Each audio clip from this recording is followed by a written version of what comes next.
stand out, and that'll bring up Knobloch.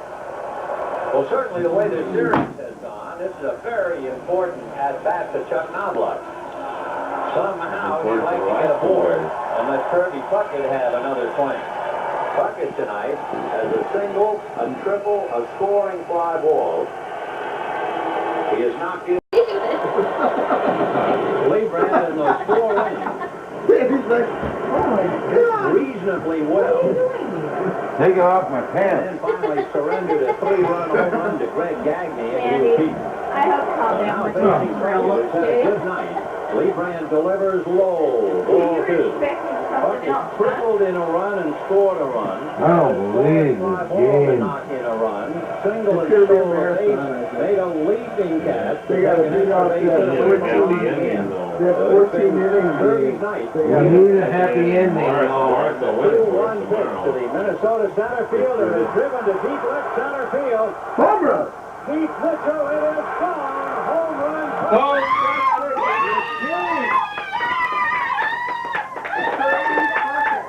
Puckett did it. He's the hero. Did he do it? Yeah! Kirby? He's the hero. Oh, Jesus. Well, he should be the hero. Well, he was the most valuable player in the last playoff. Yeah. Isn't that something? What a way to go, huh? Oh, let's see. Oh, big game tomorrow. Oh, Now, all we had to do that Kirby third and fourth game. We had the same kind of deal, but none of our guys hit. And a game-winning home run against Charlie Lee. That'll be worth another $1 million next year. oh, Kirby. That little Kirby. This is Daniel Kirby. Just get I bought this fantastic Swiss watch. It's a survival. Just get Ken Herbert to hit now. Weigh about a pound. Naturally, when you Did David hear it? service, it's for people who made it. I I'm don't not going to believe let just Kirby everybody did. monkey with it. It's worth $99.95. Your Ford, Lincoln, or Mercury car is a Precision Machine 2. And worth a lot more than $99.95. When you need service, it doesn't make sense to take it to the folks who know it best. Peter, man! Ford and Lincoln Mercury If one of quality these care. three don't Maybe take your a home car run, gets we don't started. belong in this. Oh, we know. Yeah. Sent this place into such a roar, and Ben, I'll have to That's tell you, great. I didn't think the Dome Great. was as loud as it was for the American League Championship Series in '87 or the World Series. That changed with one. Anybody needs a flashlight, it's right next to the door. John Rudy, thank you so very much. And as soon as Well, yeah, our fans have been in there for us all year, Ron, and all I wanted to do was get Charlie Lee Brand. He got me out some change-ups down in the way, and I told Chili, I told Crow, and TK, I said, I'm going to make him get the ball up. I'm not going to swing anything down. If he throw it down, I'll just take it. If he throws a strike, then he's got me, but I'm not going to swing anything down. You've had a big game tonight. You had the catch on the ball, hit the deep left center field. Were you particularly...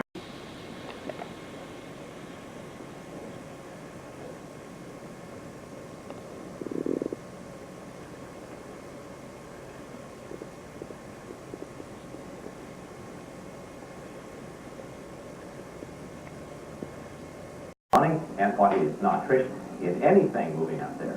Actually, we're standing in front of the few places in downtown Minneapolis that is open. It's the Target Arena, and there will be a Timberwolves game here tonight. Other than that, though, downtown is more or less deserted, and much of the Twin Cities is shut down. Ambulance drivers pulled out on emergency runs, not sure whether they'd make it. Most did, but at least one became stuck in South Minneapolis. That was a familiar feeling for many motorists who ventured out. The MTC was supposed to be the alternative, but tried getting a 12-ton bus out of a waist-deep snowdrift. At one point, 45 buses were stranded, nearly a dozen at the southeast corner of Lake Calhoun alone. Still, all in all, the MTC kept things moving. All but 100 of its buses continued on their route, though demand wasn't great.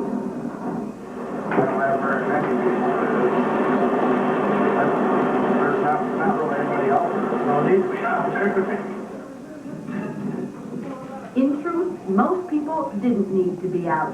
Virtually every Twin Cities school closed. The University of Minnesota did too, the first time in 6 years. And for the first time in 50 years, Carlson companies closed, keeping 3,000 employees at home. Many other large companies followed suit.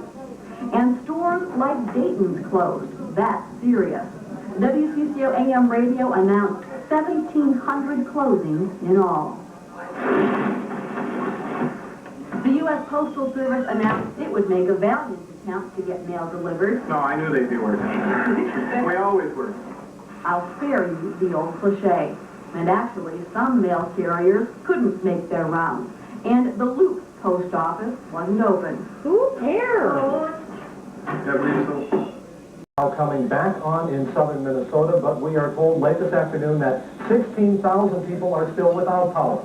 Both the Salvation Army and the Red Cross have opened shelters. About 30 people have checked in, and they expect many more by tonight.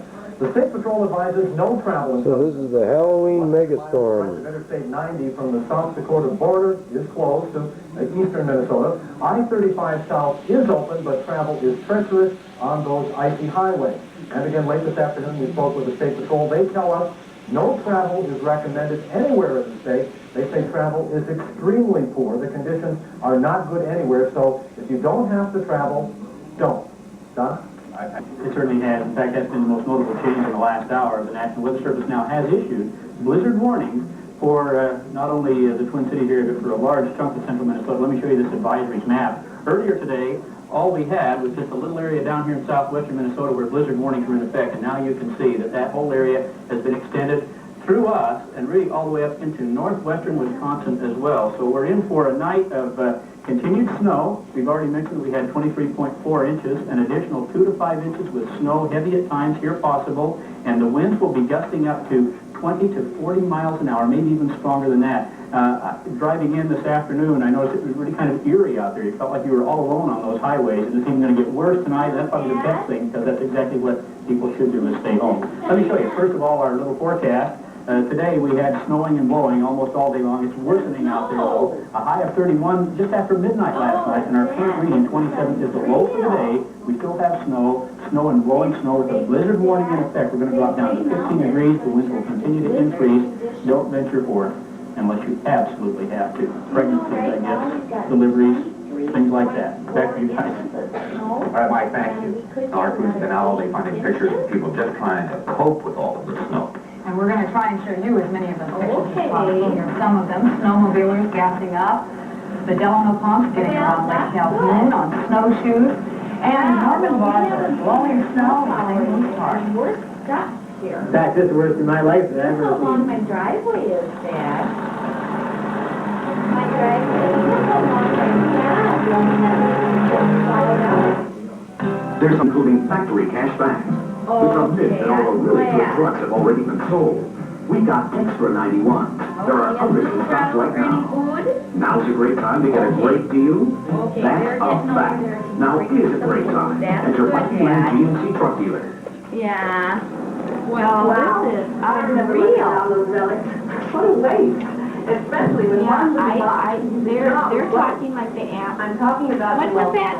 It's the only Armistice Day blizzard. This is a lot worse. This is going to be maybe worse than that, Dad. I'm feeling soft. All in one There's already 3 people that have been killed. But then I wised up. Yeah, well, you just listen to Burlington, you can save on everything for work. To the TV.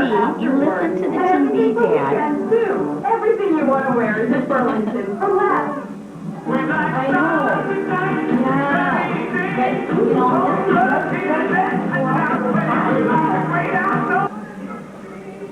okay.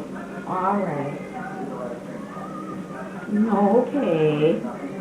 Well, I just wanted to make sure you're okay, Dad. Yeah. Yeah. With your heat. With your heat. Yeah, I heard. Oh, Dad, I've got an angel above and he tells me what goes on. Ruby called me. Yeah, Ruby called me. You know, Dad, that was good. You know, if something like that happens, call Ruby because she's close. You know, and Ruby, you know, they're retired. And Ruby likes things, you know. But, yeah, and I hear it's not going to cost 1 penny. No, it's not going to cost you any money. Yeah, but, you know, it's probably because, you know, you just put that in a few years ago. Sunday afternoon, it's all over with. And we finally got plowed out. Looking down the drive. We only got one path.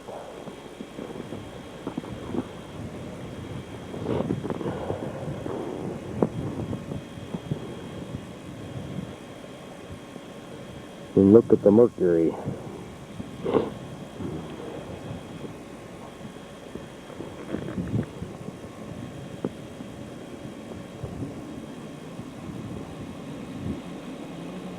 That big pile there we had to shovel.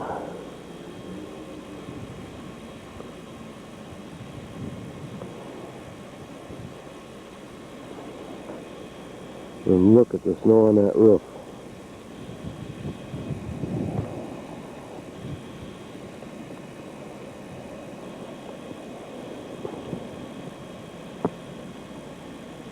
But I still don't have any place to turn around. I sure hope that snowplow is coming back.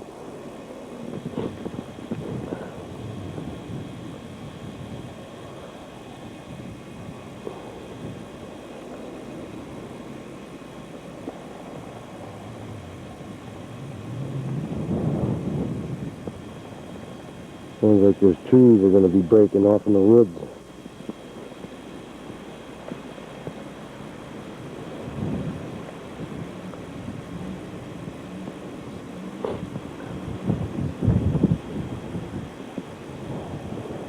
Been stranded in here for 3 days.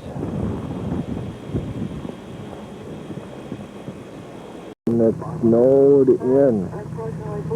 We couldn't even drive the truck into the cabin. We had to rent a snowmobile.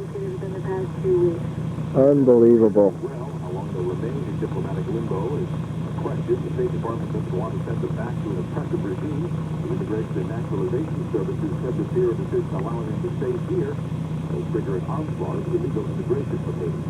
Seven-member delegation from the Organization of American States. Here comes Jim back. I thought I put the date on here, but the time is actually wrong, so the date is correct. This is when we're up here at Brule. Snowed out. Here comes David. He's bringing Matthew out. They went down to the cabin. The only way to get there was take the snowmobile. He wouldn't let Matthew drive on the moon. Oh, Matthew is driving. Is he? There's no Look out, Matthew's driving. He doesn't know where the brakes are.